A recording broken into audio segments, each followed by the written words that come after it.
భజత గీర్వాగ్వాణీం సరస్వతీం. గీర్వాగ్వాణి అంటే సంస్కృతం అన్నమాట, గైర్వాణి అంటారు. ఈ సంస్కృతం నేర్చుకోవడం మనం అదృష్టంగా భావించాలి, అందరికీ లభ్యమయ్యేటటువంటిది కాదన్నమాట. ఆ సంస్కృత అధ్యయనం అనే ఈ శీర్షికలో భాగంగా ఇప్పటికి మనం కొన్ని శబ్దాలు చెప్పుకున్నాం. ఇంకా ఒక 2 శబ్దాలు చెప్పుకోవాల్సిన అజంత పుంలింగాలలో మరి 2 శబ్దాలు ఉన్నాయి. అందులో పితృశబ్దము, దాని తర్వాత గో శబ్దం. పితృశబ్దం ఏమిటంటే రుకారాంత పుంలింగ పితృశబ్ద. ఇవి కూడా సప్తమ విభక్తులు అన్నమాట. 8 విభక్తులు ఉంటాయి సప్త విభక్తులు. ప్రథమా విభక్తి ఏ విధంగా ఉంటుంది? పితా పితరౌ పితరః. సంబోధన ప్రథమా విభక్తి హే పితః హే పితరౌ హే పితరః. ద్వితీయా విభక్తి పితరం పితరౌ పితॄన్. తృతీయా విభక్తి పిత్రా పితృభ్యాం పితృభిః. చతుర్థీ విభక్తి పిత్రే పితృభ్యాం పితృభ్యః. పంచమీ విభక్తి పితుః పితృభ్యాం పితృభ్యః. షష్ఠీ విభక్తి పితుః పిత్రోః పితॄణాం. సప్తమీ విభక్తి పితరి పిత్రోః పితృషు. ఈ విధంగా మనకు 7 విభక్తుల్లో పితృశబ్దం చెప్పుకున్నాం. మరొక అజంత పుంలింగ శబ్దం ఉంది.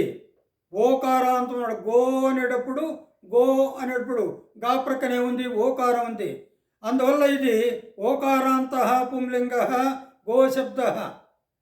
మామూలుగా గో అంటే ఆవు కదా, ఆవు స్త్రీలింగ వాచకం కదా. అంటే గో అనేది వృషభవాచకం కూడా. అందువల్ల పుంలింగ రూపాలలో పుంలింగంలో చెప్పారు.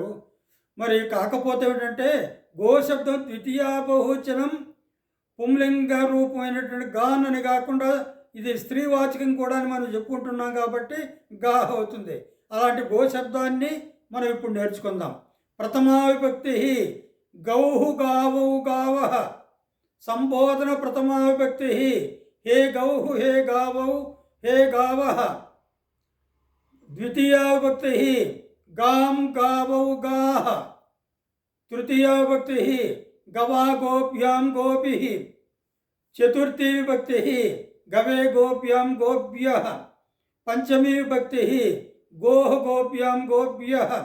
షష్ఠీ విభక్తి గోః గవోః గవాం. సప్తమీ విభక్తి గవి గవోః గోషు.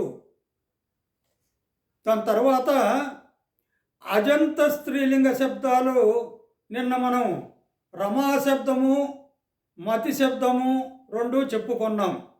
మరి ఈకారాంత స్త్రీలింగ గౌరీ శబ్ద. గౌరీ అనేటప్పుడు రకారం ప్రక్కన ఈకారం ఉంది. అందువల్ల ఇది ఈకారాంత స్త్రీలింగ గౌరీ శబ్ద అన్నమాట. గౌరీ అంటే పార్వతి అని అర్థం. గౌరీ గౌర్యౌ గౌర్యః.